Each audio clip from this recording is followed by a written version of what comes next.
محرم الحرام کا مہینہ ہمیں اس عظیم اور لازوال قربانی کی یاد دلاتا ہے جو تاریخ انسانیت کا سب سے بڑا معرکہ ہے۔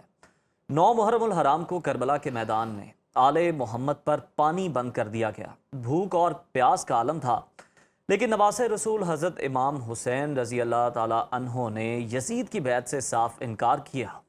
بالکل، اور کیونکہ آپ رضی اللہ تعالیٰ عنہ کا پیغام واضح تھا کہ ظلم کے آگے سر نہیں جھکانا، اسی لیے کہتے ہیں کہ اسلام کے دامن میں اور اس کے سوا کیا ہے، ایک ضرب ید اللہ، ایک سجدہ شبیری۔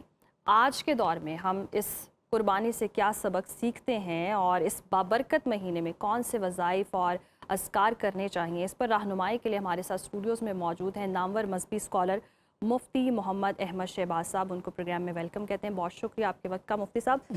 9 محرم الحرام، اس کی تاریخی اور اسلامی اہمیت کے حوالے سے بتائیے گا، اور آج کے دن کربلا کے میدان میں مصائب کی کیا صورتحال تھی؟ بسم اللہ الرحمن الرحیم۔ محرم الحرام کا مہینہ شروع سے ہی قابل احترام ہے۔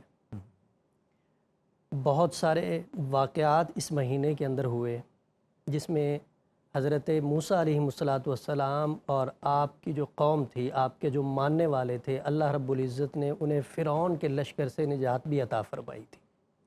اسی بنا پہ 10 محرم الحرام کو یہودی روزہ رکھتے تھے۔ آپ صلی اللہ علیہ وسلم جب مکہ سے مدینہ منورہ ہجرت کر کے گئے تو آپ نے فرمایا کہ موسیٰ علیہ السلام کے ہم بھی قریب ہیں تو ہم بھی روزہ رکھیں گے۔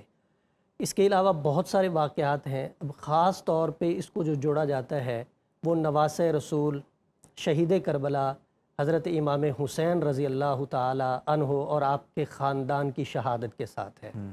9 محرم الحرام کو یزیدی لشکر نے، تاریخی روایات میں یہ بات لکھی ہے کہ یزیدی لشکر نے 7 محرم الحرام کو ہی اہل بیت کے خیموں تک پانی کی رسائی بند کر دی، جس کی وجہ سے بچوں، عورتوں اور بوڑھوں کو شدید تکلیف کا سامنا کرنا پڑا۔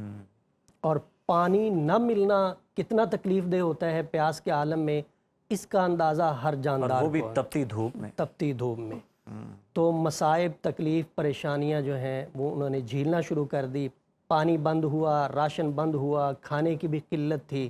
اس سب کے باوجود انہوں نے سر نہیں جھکایا، یزید کی بیعت نہیں لی، بیعت کا انکار کرتے رہے، اور امت کو یہ سبق دیا ہے کہ جب نانے کا دین خطرے میں ہو، اپنے مفادات کو پیچھے رکھ دینا ہے، اپنی آسائشوں کو پیچھے رکھ دینا ہے، ہر چیز کو پیچھے رکھ دینا ہے اور دین کو مقدم رکھنا ہے۔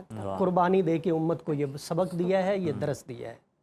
مفتی صاحب بالکل، یہ تو بڑی عظیم قربانی ہے، لیکن اگر ہم آج کے دور کے اندر دیکھیں، ہم سب ماننے والے ہیں اہل بیت اطہار کے، لیکن آج جب بات آ جائے مسلمانوں کے دنیاوی مفادات کی تو قربانی دینا تو دور، ہم کوئی زحمت کرنے کو بھی تیار نہیں ہوتے ہیں۔ تو کیا ہم نے سبق حاصل کیا ہے؟ کتنا ہم اپنی زندگیوں میں یہ جو کربلا کا سبق ہے اس کو امپلیمنٹ کر رہے ہیں؟ ہمیں بالکل کرنا چاہیے، لیکن المیہ یہ ہے کہ ہم صرف نام کے مسلمان ہیں، کام کے مسلمان نہیں ہیں۔ جو کام کے مسلمان تھے انہوں نے اپنی جو ضروریات ہیں، اپنی خواہشات ہیں، ان کو پیچھے رکھا تھا اور اسلام کو مقدم رکھا تھا۔ حضور اکرم صلی اللہ علیہ وسلم کا فرمان ہے کہ تب تک تم کامل مومن نہیں ہو سکتے جب تک بیوی بچوں، ماں باپ، اپنے خاندان، ساری دنیا سے بڑھ کے مجھ سے محبت نہ کرنے لگ جاؤ۔ اور محبت کا تقاضا یہ ہے کہ محبوب کی ہر ادا چاہنے والے کو پسند ہوتی ہے۔ وہ کوشش کرتا ہے کہ جس طرح میرا محبوب چاہتا ہے میں اسے اسی طرح کا پہناوا پہنوں، جس طرح میرا محبوب چاہتا ہے میں اسی طرح کھاؤں، جس طرح میرا محبوب چاہتا ہے میں اسی طرح چلوں۔ محبت کا تقاضا یہ ہے کہ جو اللہ اور اللہ کا رسول چاہتا ہے اسے کیا جائے۔ لیکن ہماری کمزوری ہے، اللہ رب العزت ہمارے حال پہ رحم فرمائے۔ اللہ حضور علیہ السلام کے صدقے، اہل بیت کے صدقے اس امت کے حال پہ رحم فرمائے۔ اللہ ہمیں پکا سچا کامل مسلمان بنائے۔ جب ہمارے دلوں میں ایمان جاگ جائے گا تو پھر ہمیں کسی بات کی کوئی پرواہ نہیں ہوگی، پھر ہم حق پہ ڈٹیں گے بھی اور اسلام کے لیے قربانیاں بھی دیں گے۔ بالکل بالکل۔ اچھا مفتی صاحب، آج کے دن کی مناسبت سے اکثر ہم دیکھتے بھی ہیں، سنتے بھی ہیں اور سنتے بھی آئے ہیں 9ویں 10ویں محرم کے حوالے سے روزے رکھنے کی شرعی حیثیت کیا ہے اور کیا فضیلت ہے؟